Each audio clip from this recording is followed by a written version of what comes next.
Hi, నేను Satish. Voting analysis చేసుకునే ముందు మీరు అఫీషియల్ ఓట్ ఎట్లా వేస్తున్నారు? మిస్డ్ కాల్స్ ద్వారా వేస్తా ఉన్నారా? లేకపోతే ఓన్లీ హాట్ స్టార్ ద్వారానే వేస్తా ఉన్నారా? ఒక మెసేజ్ పెట్టండి. అట్లాగే మన న్యూస్ బౌల్ పోస్ట్స్లో కూడా ఒక ఒపీనియన్ పోల్ పెట్టాను. అందులో కూడా ఓట్ అయితే వేయండి. ఆ లింక్ కూడా వీలైతే మీ బిగ్ బాస్ సర్కిల్లో ఈ ఆడియన్స్ చూసేదాన్ని గ్రూప్స్ ఏమైనా ఉంటే సోషల్ మీడియా గ్రూప్స్లో వాటిలో కూడా షేర్ చేయండి కుదిరితే. ఇంకా మరొకసారి క్లారిటీ ఏంటంటే నిన్న డబుల్ ఎలిమినేషన్కి ఎక్కువ ఛాన్సెస్ ఉన్నాయి. ఎందుకంటే హౌస్ అంతా కలకల కలకల ఆడిపోతూ ఉంది. నిండు కుండలా ఉంది హౌస్. ఇంకెంతమంది ఉండేటప్పుడు ఇప్పటికే డబుల్ ఎలిమినేషన్లు 2 డబుల్ ఎలిమినేషన్కి, ఎందుకంటే వీళ్ళిద్దరిని ఉంచినట్టయితే 3 డబుల్ ఎలిమినేషన్లు. ఆయాష కూడా వచ్చి ఉంటే, లేదు ఒకరిని ఉంచినా సరే ఇంకా చాలా ఎక్కువ మంది ఉన్నారు. 7 వారాలు 7 పోయినా ఇప్పటికైతే 15 మందిలో ఒకరిని ఉంచినా సరే 14 మందిని 2 డబుల్ ఎలిమినేషన్లకు ఉన్నాయి. ఆయాష కూడా వస్తే ఏకంగా 3 డబుల్ ఎలిమినేషన్లు అని కూడా క్లారిటీ ఇచ్చే కదా. అంతకు ముందు నుంచి కూడా అడుగుతున్నారు ఆయాష వస్తుందని. నాకున్న అప్డేట్ ప్రకారం 100% ఆయాష రాదు ఈ సీజన్లో. ఆవిడ ఆట అయితే మరి చూడలేం. ఇక గ్రాండ్ ఫినాలే కంటే అప్పుడు చూడొచ్చు, కానీ మరి ఇంతకంటే ఎక్కువగా ఆవిడ గురించి మీరు కూడా అడగండి, నేను కూడా చెప్పలేను. రాదు ఆవిడైతే. సరే, ఇక ఓటింగ్ ప్రకారం చూసుకుంటే ఒక 1% అటు ఇటు అవుతూ ఉంటుంది. ఎందుకంటే లైవ్ చూసేటప్పుడు అట్లాగే ఎపిసోడ్ చూసిన తర్వాత అక్కడ హౌస్ మేట్స్ తలకి బిహేవియర్ కావచ్చు, తీసుకునే స్టాండ్ కావచ్చు, వీటన్నింటిని బేస్ చేసుకుని ఉంటుంది. సో 1-2% డిసైడ్ అయితే ఉండదు అటు ఇటు. ఒక్కొక్కసారి ఏమవుతుందంటే ఆ 1-2% చాలా కీలకమైపోద్ది. ఇప్పుడు బాటమ్ 3లో ఒకే మాదిరిగా 1-2% ఉండేటప్పుడు అన్అఫీషియల్ ఇలా ఉండేటప్పుడు అఫీషియల్ కూడా ఇట్లాగే ఉంటుంది కనుక ఖచ్చితంగా జాతకాలు తారుమారు అయిపోతాయి. ఇలా ఎక్కువ మంది ఉండేటప్పుడు 8 మంది, 9 మంది, 10 మంది, 7 ఇట్లా ఎక్కువ మంది ఉండేటప్పుడు జాగ్రత్తగా ప్రతి మాట కానీ ప్రతి టాస్క్లో కానీ ఆచితూచి ఆడాలి హౌస్ మేట్స్. లేకపోతే దెబ్బైపోతారు. ఎందుకంటే ఆ వేరియేషను ఒక 10% బాటంలో ఉండే వాళ్ళకి, ఆ రిస్క్ జోన్ ఉండే వారికి లాస్ట్ 2లో కానీ, లాస్ట్ 3లో కానీ, లాస్ట్ 4లో కానీ ఉండేటప్పుడు ఒక 6%, 5%, 4% అట్లా ఉంటే పర్వాలా. 1-3% ఉంటుంది ఎక్కువ మంది వచ్చేటప్పుడు బాటంలో ఉండేవాళ్ళ. సో అలాంటప్పుడు జాగ్రత్తగా ఆడుకోవాలి. మరి ఎవరి పర్సంటేజ్లు ఎట్లా ఉందని చెప్పుకునేటప్పుడు అన్నింటిలో ఓవరాల్గా తీసుకుని యావరేజ్గా చూసుకుంటే నిన్నైతే దివ్యకి మాధురి ఆవహించిందేమో అనిపించింది ఆ గౌరవ్ విషయంలో. మరి దివ్య అయితే ఓటింగ్లో లేకపోయినా మరి మిగతా వాళ్ళకి ఎఫెక్ట్ అయితే పడుతుంది కదా. చూద్దాం ఆ ఇంపాక్ట్ ఎట్లా ఉంది. సరే, ఫస్ట్ ప్లేస్లో అయితే తనుజ కొనసాగుతూ ఉంది. ఒక 1% తగ్గింది ప్రస్తుతానికి, కానీ 28% అయితే ఉంది. మెయిన్ ఆ రేషన్ మేనేజర్ వచ్చేసరికి కొద్దిగా నస అనిపిస్తుంది. కిచెన్లో ఉందంటే చాలు, మరీ మైక్రో అబ్జర్వేషన్ అంత అవసరం లేదు. ఇష్యూస్ లేకపోయినా రాకపోయినా సీన్ క్రియేట్ చేసి మరి ఇలాగే విసిగిస్తే ఆవిడకి డామేజ్ తప్పదు. మంచి ఓటింగ్ ఉంది, అది జాగ్రత్తగా ఆవిడ సైలెంట్గా ఉండిపోయినా కంటిన్యూ చేసుకుని వెళ్ళిపోయినా సరే అది అలా ఆ ఓటింగ్ అనేది కాపాడుకోవచ్చు. బట్ రోజు ఇలాగే అయిన దానికి కాని దానికి ఉల్లిపాయకి వెల్లుల్లిపాయకి, లేకపోతే చపాతీకి, అట్టుకి, రొట్టెకి, అన్నంకి ఎంతైతే ఆడియన్స్ కూడా విసిగిపోతారు. అబ్బాయి ఏంద్రా నాయన నస అని అనిపించుకుంటే ఆ విసుగు వచ్చేసిందంటే ఆడియన్స్ నుంచి ఆటోమేటిక్గా గ్రాఫ్ తగ్గిపోతుంది. ఎందుకంటే ఇంతకుముందు గతంలో చాలా తోపులు అనుకునే వాళ్ళకి అది బిస్కెట్ అయిపోయి ఓటింగ్ కరిగిపోయింది. పైగా నిన్న మీరు గమనిస్తే నాకు వాళ్ళు వచ్చి అడిగారు, వీళ్ళు వచ్చి అడిగారు, వాళ్ళు వచ్చి అడుగుతారు, ఎవరు ఈవిడిని అడిగింది లేదు, ఈవిడ అనుకొని ఆ సంజన విషయంలో కావచ్చు, చపాతీ విషయంలో కావచ్చు, ప్రతి విషయంలో, నిమ్మకాయ విషయంలో కావచ్చు, ఆ సాయి విషయంలో, ఎమ్మాన్యుయల్ విషయంలో, అన్నింటి వల్ల అయితే గీతే అడిగితే ఎమ్మాన్యుయల్ కెప్టెన్ అడుగుతున్నారు, ఈవిడిని అడగట్లేదు కదా. నేనే సమాధానం చెప్పాలి, నన్నే అడుగుతారని ఎక్కువ ఊహించుకొని అసలు సిచ్యువేషన్ సీన్ అక్కడ డిమాండ్ చేయకపోయినా ఎక్కువ హైపర్ అయిపోతూ ఉంది. దానివల్ల మైనస్ తప్ప ప్లస్ ఉండదు. ఫుడ్ అనేది ఎప్పుడు సెన్సిటివ్ ఇష్యూ కనుక జాగ్రత్తగా ఆడుకుంటే బెటర్. ప్రస్తుతానికి మంచి ఓటింగ్గా ఉంది, పక్క సేఫ్, నో డౌట్. రెండో ప్లేస్లో కళ్యాణ్ ఉన్నాడు. ఇతను కూడా 22-23% ఇట్లా జరుగుతూ ఉంది. దమ్ము శ్రీజ వైపు నేను టాస్క్లో కూడా నిలబడడం కావచ్చు. లాస్ట్ వీక్ కూడా ఈ వీక్ కూడా బాగా కలిసి వచ్చింది. బయట దమ్ము శ్రీజ అవుట్ అయిపోయిన తర్వాత ఆవిడ ఫాలోవర్స్ కావచ్చు సపోర్ట్ చేయడం, ఒక ఫ్రెండ్షిప్, మంచి ఫ్రెండ్షిప్ ఉంది కదా ఇద్దరు. దానివల్ల ఆయనేమో విజయనగరం, ఆమెమో విశాఖపట్నం, మాధురి ఏమో శ్రీకాకుళం, ఉత్తరాంధ్ర. మన ఎవరైనా భరణి గారు అన్నట్టుగా మీ మేడం గారు అంటే మీ ఊరు అన్నాడు కదా అట్లా. సరే, ఇక్కడ ఏంటంటే బాగా కలిసి వస్తుంది దమ్ము శ్రీజ ఓటు కూడా. నిన్న టాస్క్లో కూడా దమ్ము శ్రీజ వైపు మంచి నిర్ణయమే తీసుకున్నాడు. ఫైనల్గా అతని మాట వినకపోయినా, సుమన్ శెట్టి వాళ్ళు అర్థం చేసుకోకపోయినా, వాస్తవానికి ఏంటి ఇద్దరివి బాక్సుల్లో పర్ఫెక్ట్గా లేవు. 80% భరణి ఉంటే టవర్ లేదు. ఈ అమ్మాయిది 20% కూడా తక్కువే ఉన్న ఒక 10%, 5% అనిపించుకున్నా సరే రెండో పాయింట్ చూస్తే టవర్ ఉంది. సో వీళ్ళదే కదా. ఆయన అదే చెప్పాడు. బట్ సుమన్ శెట్టి ఒప్పుకోవాలి. ఫైనల్గా మాధురికి చెప్పేటప్పుడు ఇక్కడ మాధురి కూడా అంతవరకు సపోర్ట్ చేసింది భరణిని ఒక టీం మెంబర్గా. కానీ సంచాలకుగా నువ్వే ఫైనల్ డెసిషన్ తీసుకున్నాడు, పర్ఫెక్ట్గా చెప్పింది. ఇంకా అభ్యంతరం కూడా లేని పాయింట్ అది. అలాగే కళ్యాణ్ అంటే ఆ విషయంలో బాగానే తీసుకున్నాడు, మంచి పాయింట్. ఇక మూడోది ఎవరంటే సంజనకు 18%, ఒక 17 నుంచి ఒక 1% అది పెరిగిందని చెప్పాలి, పెరిగింది కూడా. నేనంటే రైస్ ఇష్యూ కూడా ఆవిడ తప్పు లేకపోయినా ఊరికే మామూలు కాము తినేటప్పుడు మరీ అంత అవసరం లేదు కదా తను చేసిన ఇష్యూ వల్ల.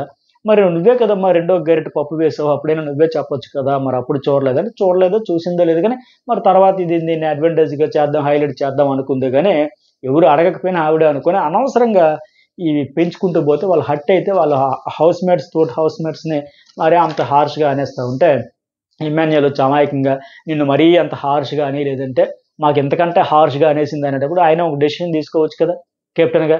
వదిలే తనుజ, నువ్వు ఇక్కడ ఉంటే అనవసరం గొడవలు అయిపోతాను, నువ్వు కూడా ప్రశాంతంగా హ్యాపీగా ఉండి వేరే డిపార్ట్మెంట్ ఏదైనా చూసుకొని తప్పించవచ్చు కదా, మాకు అనేసినంత హార్ష్గా నీకు అనలేదు అంటున్నాడు.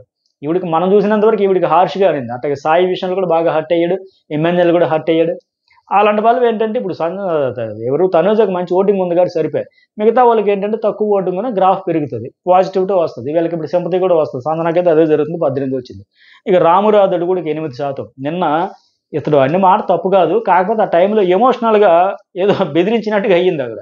ఎవరు సంచాలక ఉండాలన్నప్పుడు భరణి అండ్ శ్రీజ మాట్లాడుకుని డిస్కషన్ పెట్టుకుని ఎవరు ఉంచాలి అన్నప్పుడు అంతిమంగా వచ్చి పవన్ కళ్యాణ్ సారీ చెప్పినా కానీ ఇతడు మేము మాట్లాడొద్దా, మేము స్టాండ్ తీసుకోవద్దా, వాయిస్ రేజ్ చేద్దా, నేను మెంబర్నే, నాకు హక్కు ఉంది, అంతా ఓకే. కాకపోతే ఆ టైంలో రాంగ్ టైంలో ఒక రకంగా కిలికినట్టుగా ఎవరిని ఉంచాలంటే చూడండి ఇక్కడ కానీ మీరు ఎవరు చెప్పినా సరే వీకెండ్ వాచిపోద్దన్నట్టుగా సమయం సందర్భం లేకుండా చెప్పడం వల్ల ఆయన చెప్పింది తప్పు కాదు, తర్వాత అయినా చెప్పొచ్చు కదా. అట్లా అనడం వల్ల ఎనివే ఒక 8% అవుతుంది. మెయిన్ ఆ గౌరవ విషయంలో ఊరికే అతడు వస్తే నాకు సేఫ్ అనుకున్న స్ట్రాటజీతో ఆడి అది వర్కౌట్ అయ్యేటట్టు ఉంది. ఈ వారానికి సేఫ్ అయిపోయేలాగా ఉన్నాడు 8%. ఇక రీతు చౌదరి డీమోన్ విడవిడిగా చెప్పక్కర్లే, ఎందుకంటే హైపరాది వచ్చినా కలిసే చెప్పాడు, అంతకుముందు ఒక సింగర్ సాకేత ఆయన వచ్చినా కలిసే చెప్పాడు, ఇక్కడ మనం కూడా కలిసే చూస్తున్నాం, ఆటనే కలిసే చెప్పుకోవాలి ఓటింగ్ని కూడా. రీతు చౌదరికి ఒక 1% తగ్గింది, 7% ఉంది.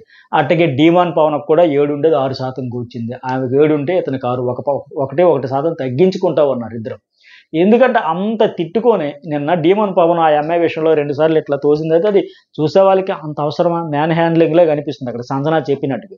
కానీ ఏ రివ్యూర్ కూడా నాకు తెలిసి డీమాన్ది తప్పు అని చెప్పాలనిపించదు, ఎందుకంటే దొందే చూసేవాళ్ళు మనమే బఫూన్లు అవుతాం. ఎందుకంటే అప్పటికి ఏంటి ఆ సంజన చెప్పింది, అరే గంటకి ఏందిరా మీ గంటారావం, అసహ్యంగా ఉంది, చిరాగ్గా ఉంటుంది, చూసే వాళ్ళకి తల బొప్పు కట్టేలాగా ఉంది, మీరే బ్యాడ్ అయిపోతారు, నెగిటివ్ అయిపోతారు, కొద్ది గ్యాప్ ఇవ్వండి, ఒక 2 రోజులు దూరంగా ఉండండి, తర్వాత కావలిస్తే మాట్లాడుకోండి, ఇష్యూ క్లియర్ చేసుకుంటే కొద్ది కూల్ అవ్వండి అంటే జీలుగు బంకల్లో వదలరా, ఎడమొహం పెడమొహం పెట్టుకొని గంటకి కెలుక్కొని మరి గొడవ పడితే ఎంత అసహ్యంగా ఉంటుంది అది.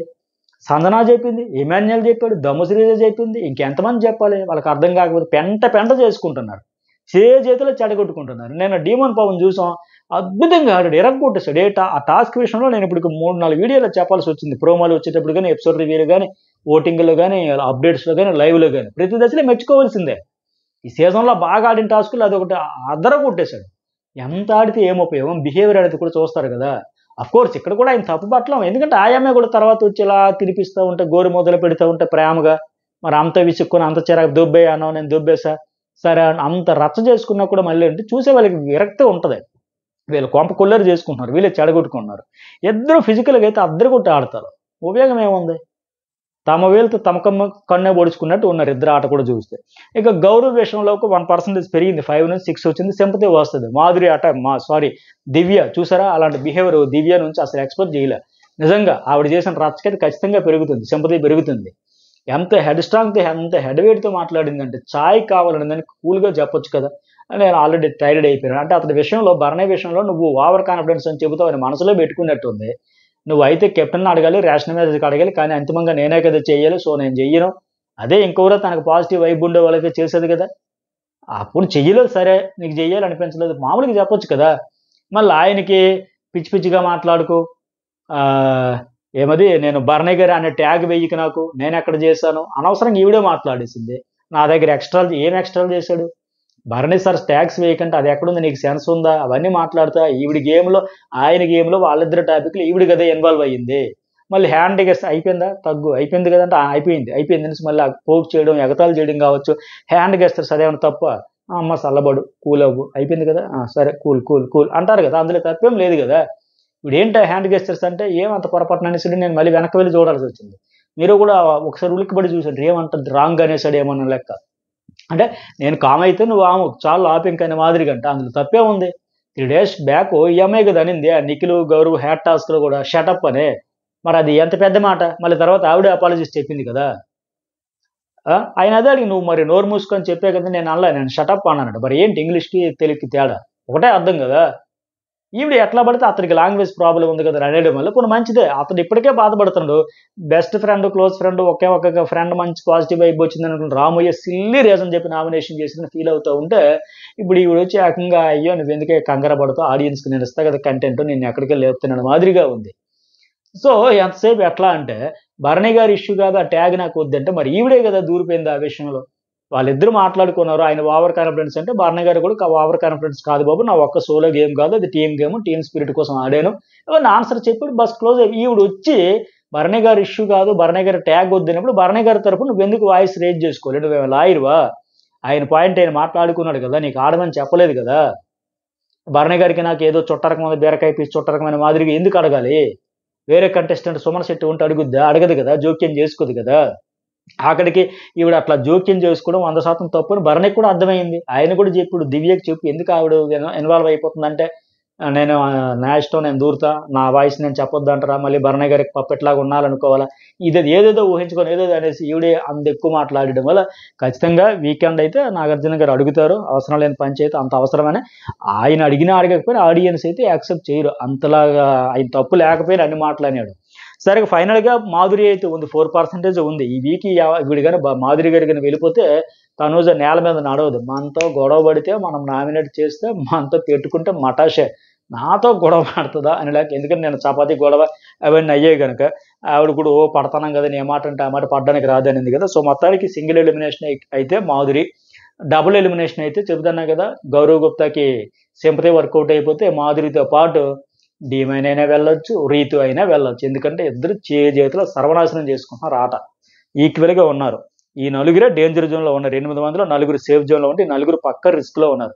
మరి మీకేమనిపించింది? మెసేజ్ పెట్టండి. లైక్ చేయండి. జర్నలిస్ట్ సతీష్ అని న్యూస్ బౌల్. అట్లాగే ఇప్పటికే జర్నలిస్ట్ సతీష్‌లో ఒక వీడియో అప్‌లోడ్ చేశా. ఇవాళ ఆడబోతున్న టాస్క్‌లేంటి? ఎట్లా ఉండబోతున్నాయి? ఆ వీడియో కూడా చూడని వాళ్ళైతే చూడండి.